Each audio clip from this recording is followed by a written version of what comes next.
안녕하세요. 대한민국 청년을 위한 금융교육 유튜버 금융유니브입니다. 오늘은 2021년부터 개편되는 새로운 신용평점 제도에 대해서 알아보고 똑똑한 신용관리법에 대해 알아보겠습니다. 개인의 신용도 평가는 어떻게 이루어질까요? 먼저 나이스 평가 정보, 코리아 크레딧 뷰로와 같은 개인 신용평가 회사가 개인에 대한 신용 정보를 수집한 후 이를 통계학적 방법으로 분석하여 신용 위험이 발생할 가능성을 수치화된 지표로 나타냅니다. 신용평가회사는 1000점 만점으로 수치화된 신용평점을 1에서 10등급으로 나눈 뒤 이를 은행과 같은 금융회사에 제공합니다. 이러한 기존의 신용평가 체제를 신용등급제라고 합니다. 등급이 1등급에 가까울수록 가계부실화 가능성이 낮고 활발한 금융거래를 하는 것을 의미합니다. 금융회사는 신용등급을 기준으로 대출 심사를 하기 때문에 신용도가 좋을수록 대출을 받을 때 낮은 이자율과 높은 대출 한도를 적용받을 수 있습니다.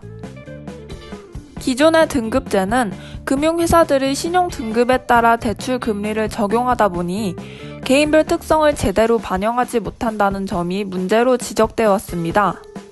여기 대출을 받기 위해 은행을 방문한 A씨가 있습니다.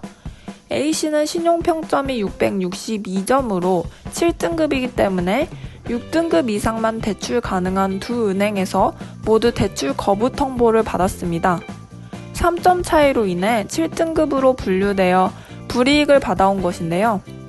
내년부터는 이러한 등급제의 문제를 개선하기 위해 은행과 같은 금융회사의 신용등급은 제공하지 않고 신용평점만을 제공하여 은행의 자체적인 대출 조건을 통해 대출 심사가 진행됩니다. 따라서 A씨는 내년부터 640점 이상 대출 가능한 B은행에서 대출 승인을 받을 수 있게 됩니다. 10단계로 구분된 신용등급이 1000점 만점으로 세분화되면서 등급 간 점수 분포에 따라 발생했던 문턱 효과가 해소될 것으로 기대됩니다. 금융회사는 신용 점수를 토대로 리스크 평가를 세분화하는 등 자체적인 신용 위험 평가를 실시하게 됩니다. 개인의 신용도를 1점 단위로 평가하기 때문에 점수마다 세심하게 신용 평가를 한다는 장점이 있습니다. 여신 승인, 대출 기한 연장 심사, 금리 결정 등 개인의 특성에 맞게 보다 합리적이고 유연하게 금융 서비스가 이루어질 전망입니다. 점수제 전환으로 인해 기존 등급제로 불이익을 봤던 사람들의 대출 이자가 약 1%포인트가량 절감될 것으로 예상됩니다.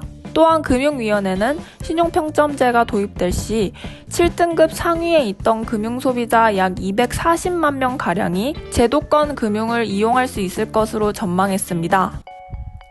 신용평가제 개편으로 등급제의 피해를 본 금융소비자들이 구제받을 수 있다는 측면도 있지만 1점 단위로 평가하기 때문에 더욱 정교해지는 만큼 개인의 신용도에 관심을 기울일 필요가 있습니다. 그렇다면 현명한 신용관리법은 무엇이 있을까요? 가장 기본적인 신용관리 원칙은 바로 연체하지 않는 것입니다. 아주 기본적이지만 매우 중요한 원칙입니다.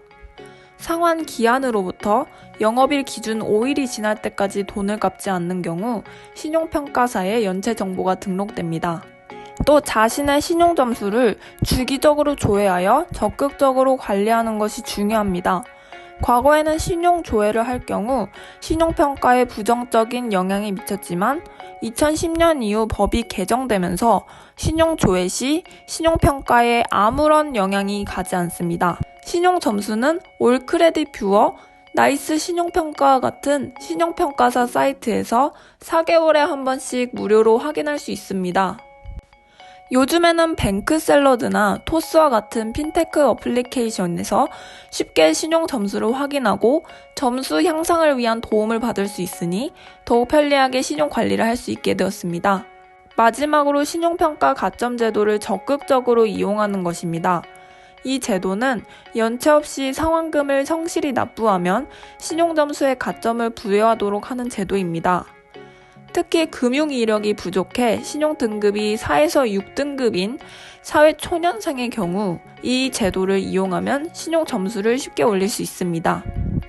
휴대폰 요금과 공공요금 등을 6개월 이상 성실히 납부한 실적을 신용평가사에 제출하면 7에서 15점 가량의 가점을 기대해 볼 수 있습니다. 이 경우 성실납부 내역서를 신용평가 회사에 직접 제출해야 인정이 됩니다. 서민금융대출금이나 한국장학재단 학자금 대출의 경우는 신용평가사가 재단에서 성실상환자 명단을 받아 알아서 반영하기 때문에 별도의 서류를 제출할 필요 없이 신용평가 점수가 올라가게 됩니다. 지금까지 2021년부터 시행될 신용평점 제도와 현명한 신용관리 방법에 대해 알아보았습니다. 영상이 도움이 되셨다면 좋아요와 구독 그리고 댓글 부탁드립니다.